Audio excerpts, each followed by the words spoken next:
Welcome back to the Behind the Well Show. I'm your host, Roger Abel. I've got Elias Randall. Eli, Happy New Year. 2026 is here to start. How are you feeling about the new year? Another day. Just another day for me. Are you going to make a resolution this year? I already did. I didn't think you made them. Is your resolution to not make one? I'm already working on stuff I want to get better at. I just bring it up because I know you don't make a hard resolution of what we're going to do. Nope, I don't. Is just that because the year changes doesn't mean I have to change that much.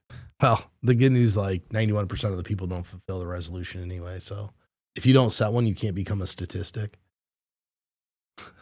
There you go. Well, and there's also a saying, if you stay ready, you don't have to get ready. So I know you live by that. But one of the biggest things that people do make resolutions around is money. And I thought on this show, we'll talk a little bit about how do you set up a New Year's money resolution and how do you kind of move it into a little bit of an actionable plan. Here's my question. I increase my savings a little bit every year. So is that a resolution? Yeah. To me, it's a habit, but maybe that's a resolution. If there you go. I'm going to increase my savings again. Well, that'll get done. You could say, hey, instead of increasing it by 1% or whatever you do, I'm going to increase it by 2%. And that could be your resolution. I'm pretty comfortable with what I do right now. Well, I think it's important when you're making any type of a goal or resolution, it has to be super specific. So I wouldn't call that a resolution because you're just increasing your savings rate. So I think part of what we want to talk to listeners about is how do we go about doing this? And I think step one is, what are your goals and priorities for 2006, whether it's money or personal or, charitable, whatever it is, you have to come up with a goal. And to make the goal realistic, a few things have to happen. It has to be specific and it has to be measurable. Those two things are imperative to doing this. So I'm going to ask you a question. What is specific about your goal? We know it's measurable, right? Because you can tell by the end of the year. But you mentioned you increase your savings by a specific amount, a specific percentage, or you just willy-nilly whatever you're going to do. Usually what is comfortable in the budget. So it's based around the budget? I don't really think of it as I just know what I want my target to be. I mean, I want my target to be about 15% of my income.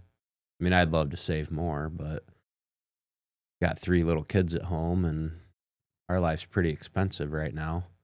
So just whatever it takes to get that, to at least stay on track with that. And if I can do some extra, I will. I'm kind of fluid with it. Do you ever increase it throughout the year? If I have an opportunity to. Okay. Do you I feel like I'm interviewing you now, but this is good. So you may increase if you have an opportunity to. Do you set a goal like, hey, this is how much I need to accumulate? So if something like, let's say you have a water heater and your air conditioner go at the same time, would you blow up the savings rate for that? Well, or do you say, I hope I wouldn't have to because we have an emergency fund. So I hope I wouldn't need to do that, but I would. I guess if I got into a situation where I would decrease my savings temporarily before I would finance with debt certain things that happen. Do you do it monthly or weekly? Well, 401ks every time we get paid, and then other accounts weekly. Yeah, that makes it easy, and it's easy to do. Okay, even if I just increase $25 a week, that actually turns out to be a lot by the end of the year. Right, and I could go waste $25 a week. I could waste $25 a day, right? Like that's pretty easy to do. You go out to lunch, you're spending close to $20-25. I think if most people took a hard look at their daily spending, they could save a lot more than they think they could if they just started to do exactly what you said. What am I wasting money on? And that's not wasteful. You enjoy it, right? There's enjoyment. But where are the places I could figure out how I'm going to save 25 a week? And I'm a firm believer for people getting started. Obviously, if you've got $3 million, this doesn't pertain to you. Doesn't mean you're not going to have money goals, but getting started in saving, weekly is the way to do it. And some of my wealthiest customers, they save weekly. It's just a bigger dollar amount. And the reason is work for them. The reason they become successful, it's become a habit. And it's a lot easier to do what you just said. It's easier to up your savings $50 a week for most people that are starting than $200 a month. It's the same money, but psychologically it's different. Yeah. Well, actually, you'll do a little bit more throughout the year. Why do you say, oh, because you're saving weekly versus monthly? If you think I'm going to do 200, if you say I'm going to do 200 a month, so that by 4, which there's really 4.3 weeks in a month if you really work it all out. So you actually end up saving more on a monthly basis by just kind of, if you say, okay, my target's 200 a month, so I'm going to do 50 a week, you'll actually have more in the account at the end of the year than if you did 200 12 times. Yeah, it's just like people who do the biweekly mortgage payment. Similar concept. Yes. I think you pay your house off in 23 years versus 30 if you're doing a 30-year mortgage. You think about that. So if you just pay every other week, you pay it off 7 years faster. Yeah, same payment, but you make bi-weekly payments. Yeah, so if your payment's $4,000, you're paying $2,000 every other week. And what happens, you end up making 2 extra payments. For the year. Right. Yeah, so which bi-weekly is easier, smaller chunks. Yep. Or you could just go in and make 2 extra payments and it's all the same. Yeah, but bi-weekly is a little bit more palatable. Yeah, for sure. When we're setting goals, I think a lot of people set goals, and this isn't just money. They set goals that are just not realistic. I'm going to lose 30 pounds. Okay, that's a goal. But how are you going to do it? I mean, I guarantee you today, people have said after today is, they're going to eat a big meal on New Year's Day or whatever they're going to do, right? Watch football, and they're going to blow up their new diet. No one's fitness goals are starting before January 3rd. And they're going to get through the weekend. Yeah, the first Monday of next year is going to be the 5th, right? Yeah. That's when fitness goals start. So to my point, though, there are a lot of people out there that just say, I'm going to lose weight. I'm going to lose 30 pounds. Okay, that's a good step. That's a good goal if that's what your goal is. But with that, what are the steps it's going to take to get there? So, hey, I'm going to exercise X amount a day. You're going to have to figure out how many calories you intake. Because if you exercise and burn 1,000 calories, but your caloric intake goes from 2 to 3, guess what? It's all a wash. It's all a wash. And I think when it comes to money goals, that's important too. If someone says, I'm going to max out my 401k this year, and you've never started, how are you going to do it? Anybody can throw a number out there or a goal or a big picture deal. If you've never done a 401k at all, and then you say, oh, I'm going to max it out. I've heard it. I don't think that's going I've heard people say, I'm going to max out all of my retirement accounts this year. And then you look at it, and the question always is, well, how are we going to do it? Because if you could do it, wouldn't you be doing it? Like I said, if you stay ready, you don't have to get ready. Oh my gosh. A couple examples of ways you could make your savings goal more actionable. So 1, I'm going to increase my savings by $300 a month starting in this month. That's clear, concise, actionable. You can measure it. But some people are getting bonuses at work. That would be an easy way to say, hey, this is how I'm going to kickstart my savings for the year. Whatever bonus I get, I'm setting it aside because I know people treat their bonus as part of their compensation. And when times are good, bonuses are good. But when it gets lean, the bonus might go away. So you really shouldn't be living off that bonus. So why wouldn't that be your goal? I'm getting a $20,000 bonus from my employer, or 50 or whatever it is. That's the money I'm setting aside. Yeah. And you could even between that or, hey, I'm going to chunk this up and a third's going to be for enjoyment, a third towards savings, a third towards debt. Right? There's combinations of things that you could do that would be very reasonable to do with that, your year-end bonus. I think that's actually a really good approach. I do. I like that. Have fun with a little, save a little, pay down a little. Yeah. I think it goes to the point we talked about on the radio show we did last week. Most of us were living in such a fast-paced environment. We do a poor job of celebrating the successes. I agree with that 100%. Like, how many times do you have a goal? And maybe that's why people don't fulfill their goals, because there's no reward at the end. Just think about, people in work, their goal is to make X amount of money, maybe. Oh, they hit it. What do they do when they hit it? Do they do anything different? Do they go say, hey, you know what? We're going to dedicate this 2 hours to celebrate the win that we did. Positive reinforcement. So if someone set out the year and said, my goal is to max out my 401k, I've never done it. And they do it. I don't know anybody that goes and celebrates it. They just show up the next day and keep doing it. And I think that celebrating the win probably would make it easier to get more wins. Yeah, that's a kind of a cultural thing, though. I mean, culture in America is just go, go, go. Next thing, next thing, next thing. I think at times it is okay to reflect and think about the things you've done well, be happy about that. I mean, it's like chasing goals and stuff is fun, but you should build in some time to feel good about the things you've accomplished.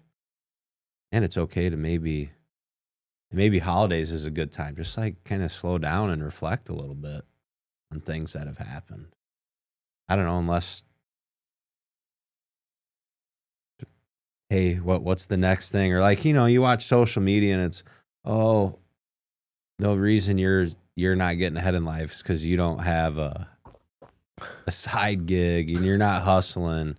Is it okay to just build a nice life, like, without like having the pedal to the floor some people really like living that way, but not everyone wants to live that way, nor do they need to.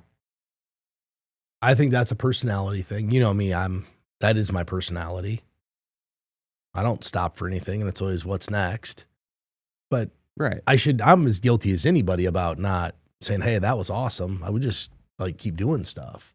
And that's probably not always healthy, because it's constantly more and more and more, just get stuff done. But one of the ways that I have seen people be successful with their goal setting monetarily is they build systems. It's not just pure willpower, and willpower will work, but building systems. So, what are systems you can build to accomplish a money goal?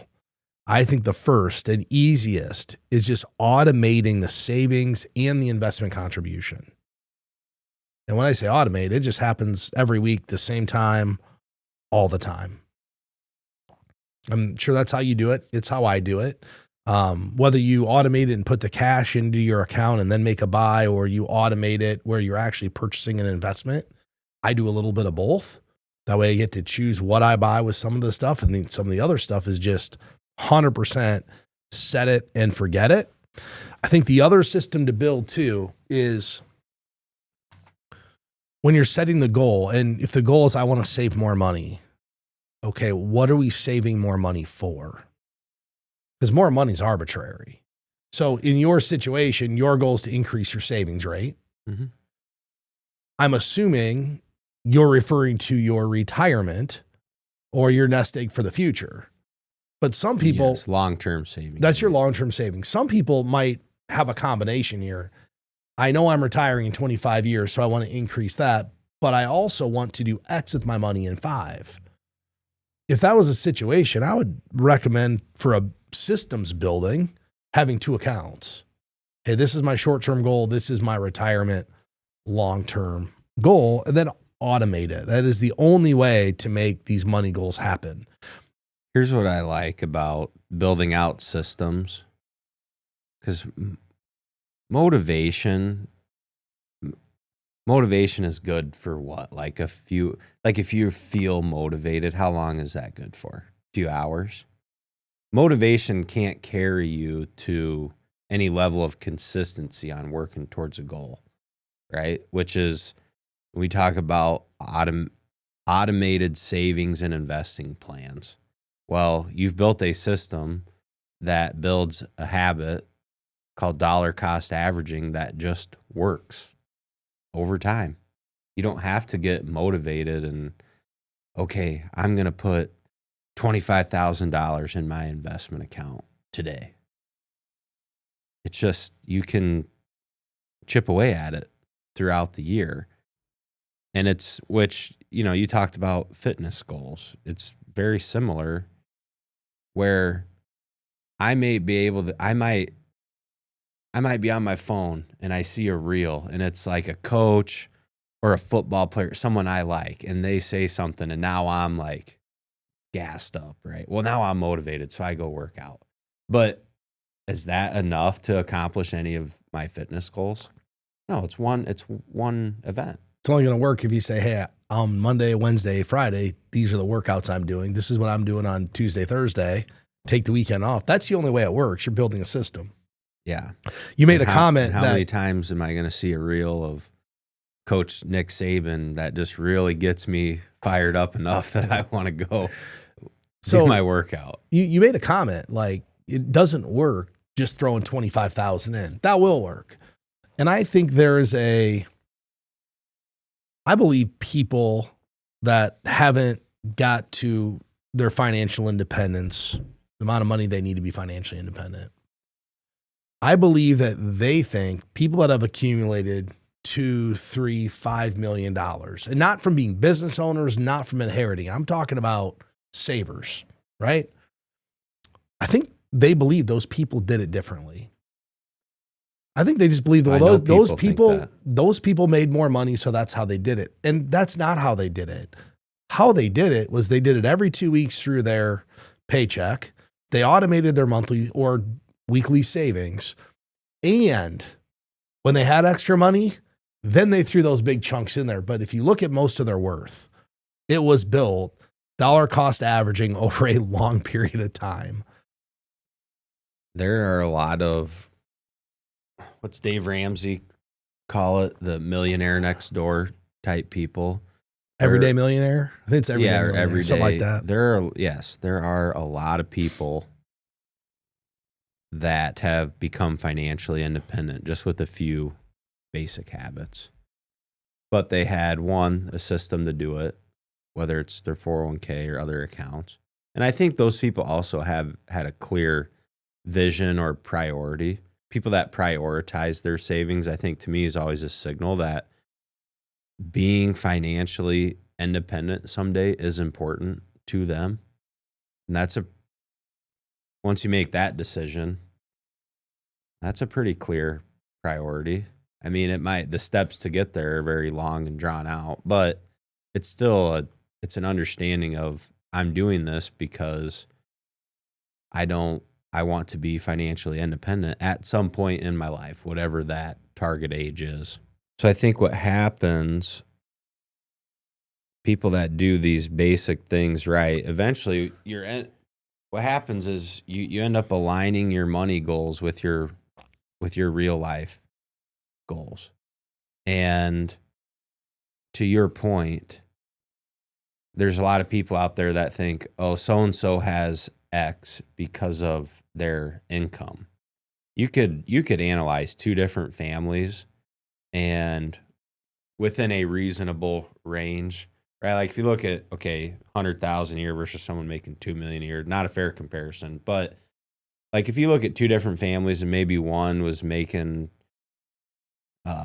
like 150,000 combined income and one was making like a $300,000 combined income throughout a career, those two families can accomplish somewhat similar results for themselves, right? If you end up saving more, you're going to have more money. But I just think of all the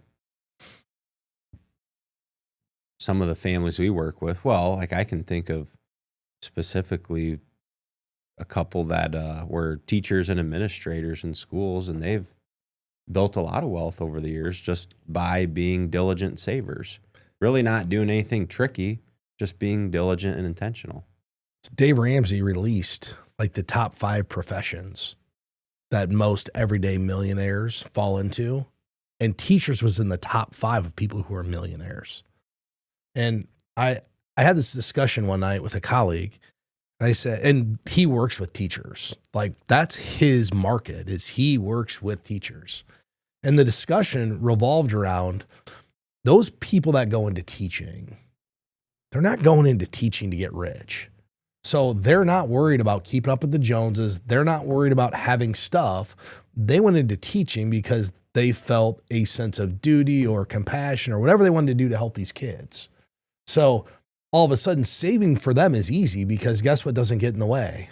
The lifestyle creep, because I'm worried about what someone thinks I'm driving or what I'm doing.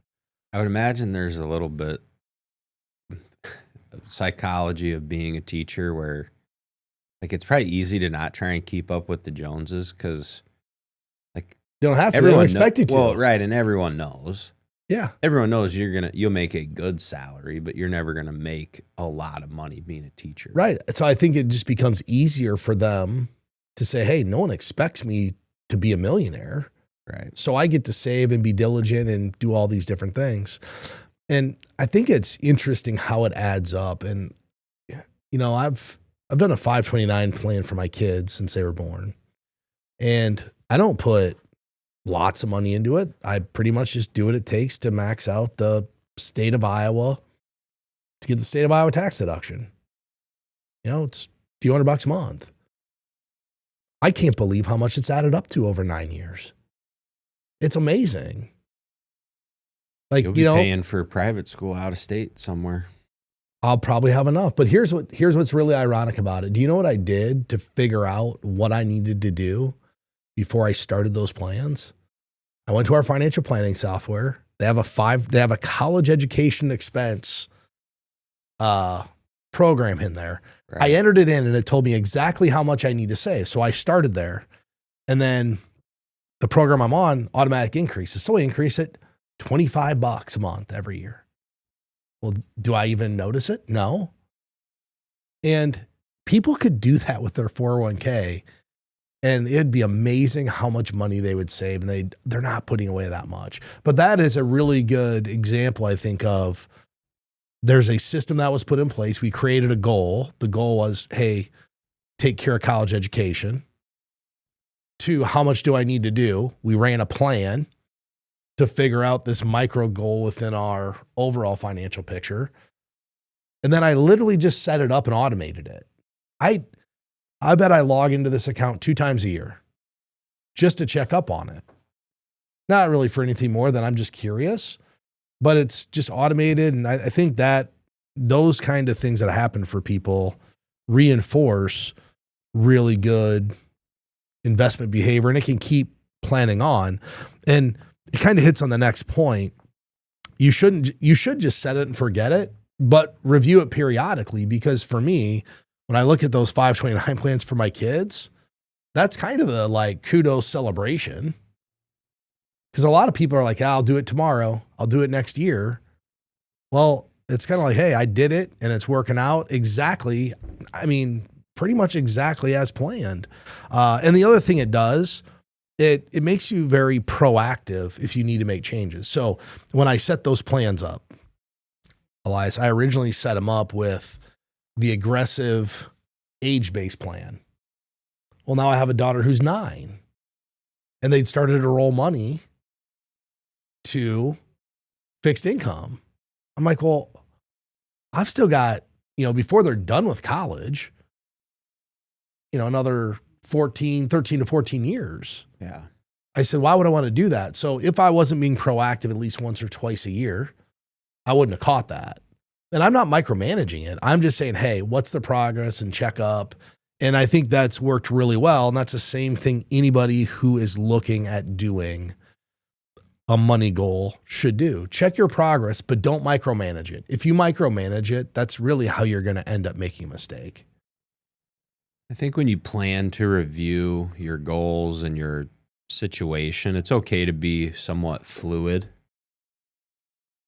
And especially when you're working on personal finance, life tends to get in the way, or just things come up that you want, that you would like to do different. Maybe it's you're going to sell your home, buy a new home.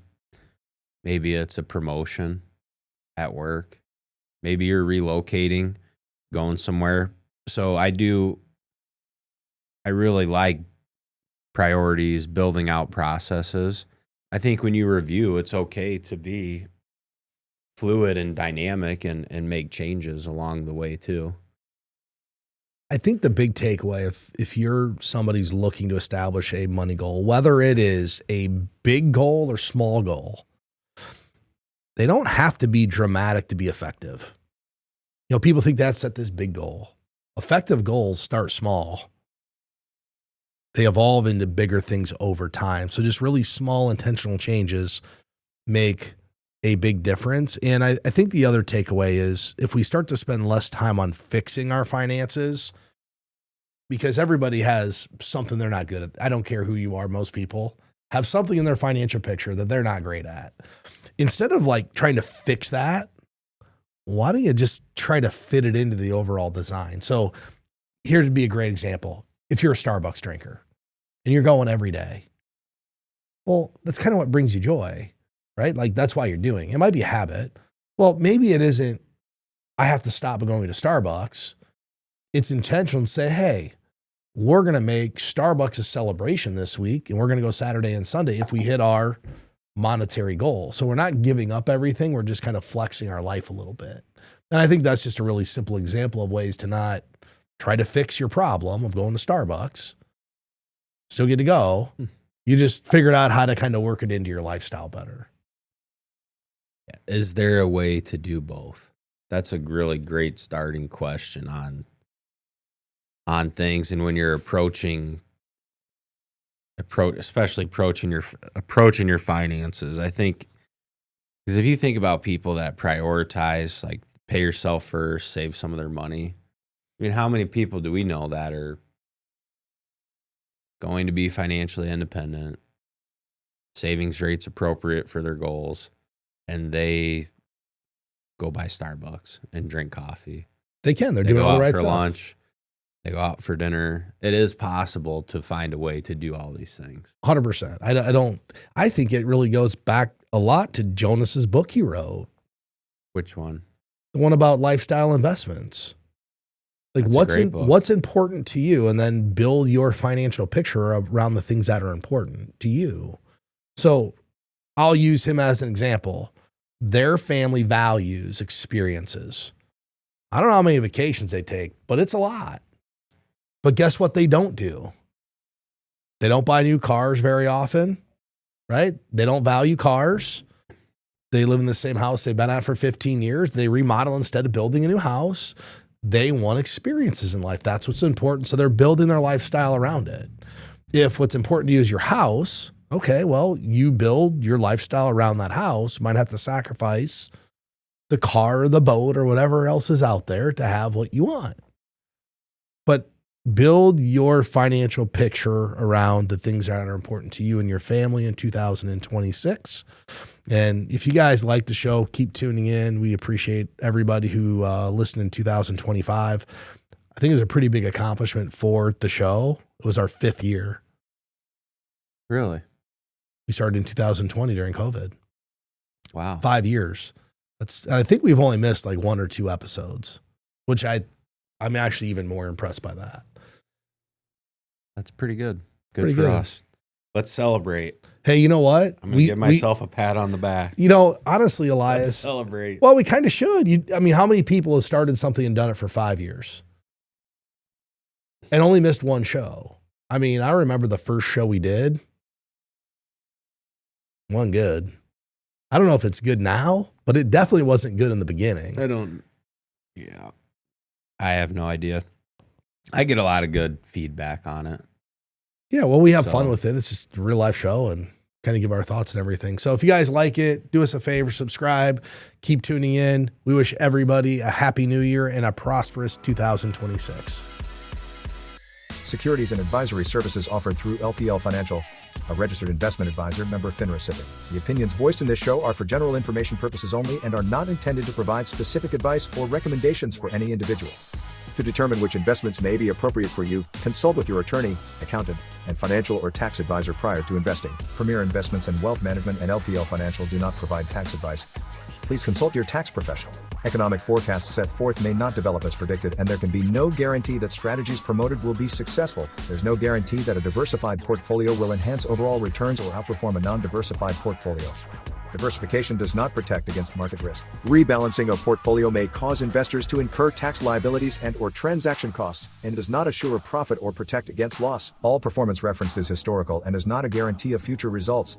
All indices are unmanaged and cannot be invested into directly. There is no assurance that the techniques and strategies discussed are suitable for all investors or will yield positive outcomes. The purchase of certain securities may be required to affect some of the strategies. Investing involves risks, including possible loss of principal. Rebalancing a portfolio may cause investors to incur tax liabilities and/or transaction costs, and does not assure a profit or protect against loss. Dollar cost averaging involves continuous investment in securities regardless of fluctuations in price levels. Investors should consider their ability to continue purchasing through periods of low price levels. Such a plan does not assure a profit and does not protect against loss in declining markets. A plan participant leaving an employer typically has 4 options and may engage in a combination of these options, each choice offering advantages and disadvantages. Those options include leave the money in their former employer's plan if permitted, roll over the assets to their new employer's plan if one is available and rollovers are permitted, roll over to an IRA, or cash out the account value. Consult your tax professional about eligibility to Roth and traditional IRA contributions.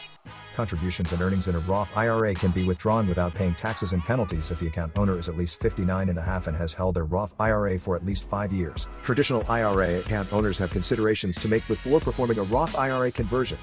These primarily include income tax consequences on the converted amount in the year of the conversion, withdrawal limitations from a Roth IRA, and income limitations for future contributions to a Roth IRA.